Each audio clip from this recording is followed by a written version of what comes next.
Olá! Nesse vídeo vou falar sobre como é realizada a elaboração de uma paisagem cultural. Vamos lá?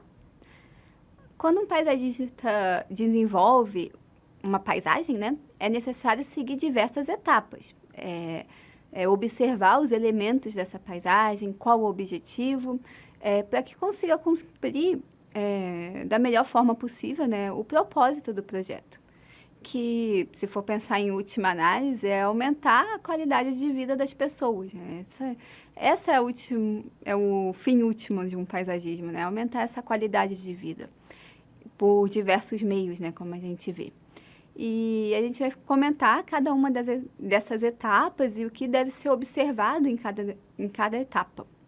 A primeira etapa, obviamente, é a escolha do local. Onde vai ser colocado, vai ser efetuado, né, esse projeto paisagístico. Tanto num local, imagine um prédio, né, um local bem pequenininho assim, vai ser ali na frente, nós temos uma área ali de tantos metros quadrados, quanto um local grande, né, que necessite realmente de um levantamento topográfico, algo de maior dimensão, né? Então, você vai ter que fazer um levantamento das características desse local, analisar, né? Se o local for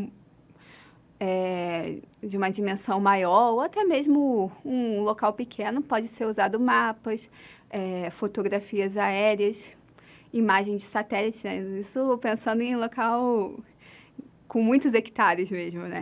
E aí, é importante também não só ficar nessa parte digital, né, nessa parte de fotografia, de imagem, assim, e sim fazer uma visita ao local. Existem coisas que você só consegue perceber realmente estando ali presente, né? Por exemplo, a direção do vento, características climáticas, conversar com a população, né? Pensando no micro, assim, um paisagismo num prédio. Vamos ver o que os moradores querem naquele prédio, né? Existem muitas crianças, a gente quer uma área de recreação, eu quero jogar futebol, faz uma área, né, que vise isso.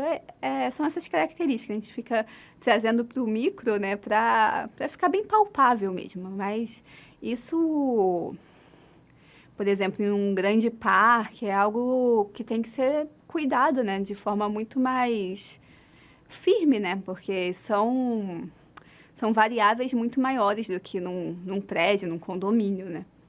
E outro ponto importante que a gente tem que fazer antes de tudo é conhecer a legislação, né? Tanto a federal quanto a do município, do local que você está, para saber que se tem alguma restrição ao projeto, ao uso de alguma cultura ou de algum tamanho de árvore que não pode ser colocado naquele ambiente, né?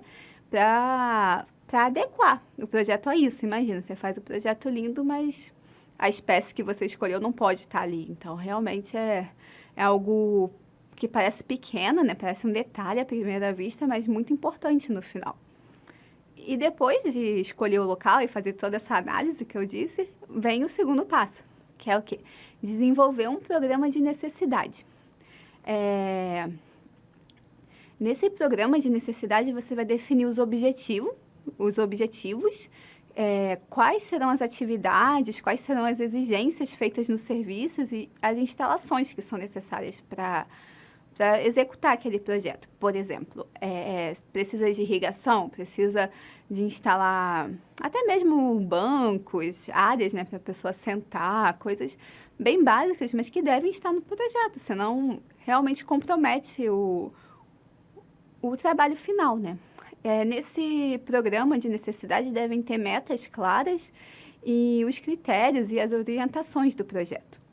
É uma forma de guiar, né? De construir ali um guia para que o projeto seja executado da forma que desejamos. E depois de criar esse guia, né, digamos assim, a gente vai analisar, realizar alguns estudos preliminares para chegar, né, justamente nesse projeto, finalmente, né, nesse projeto arquitetônico. Nessa fase, é realizado um estudo preliminar e é apresentado um projeto para o cliente, que pode pedir alguma modificação para retirar, para colocar outras coisas, né? E isso tudo para adequar o projeto realmente à necessidade do cliente. E depois disso tudo já acertado com o cliente, a gente começa finalmente a construção do projeto paisagístico. Vamos colocar ele em prática. É muito importante que essa etapa, né, de obras, algo mais braçal, que geralmente não é o próprio paisagista que faz, né? São contratadas pessoas externas para realizar isso. É muito importante que o paisagista esteja presente, já que ele precisa vistoriar todas as fases, né? Porque quem sabe o fim que tem que chegar aquele projeto, ninguém sabe melhor do que o próprio paisagista. Então, um pedreiro, né, alguém que vai construir um canteiro, algo assim, não consegue imaginar, né, qual é a finalidade, não consegue ver todos os vieses daquele canteiro.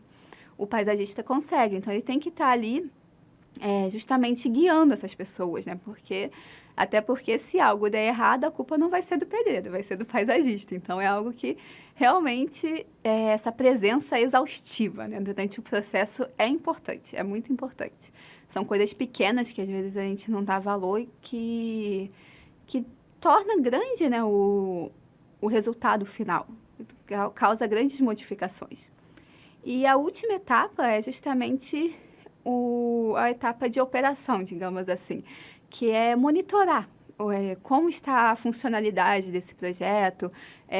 Por exemplo, você plantou um canteiro ali de ervas, essas ervas vingaram, aconteceu algum dano na sua raiz, algo deu errado. Você fez um projeto de irrigação ali, irrigação por gotejamento, por aspersão.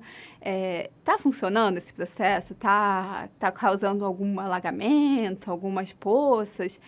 Como é que está, né? As pessoas estão conseguindo usar esse jardim, esse parque, chegou à finalidade que você queria? Se não, por que isso está acontecendo? O que a gente pode fazer para melhorar, né? São essas questões, assim, que são muitos aspectos, né? Tanto do comportamento humano em relação a esse jardim, a esse parque, a esse projeto paisagístico, né? Quanto em relação às características da planta em si, né? Como elas estão se estabelecendo, se deu certo ou se não deu certo, como está a funcionalidade agrícola, né? Digamos assim, desse projeto. E era isso que eu tinha para dizer. Espero que tenha gostado e até o próximo vídeo.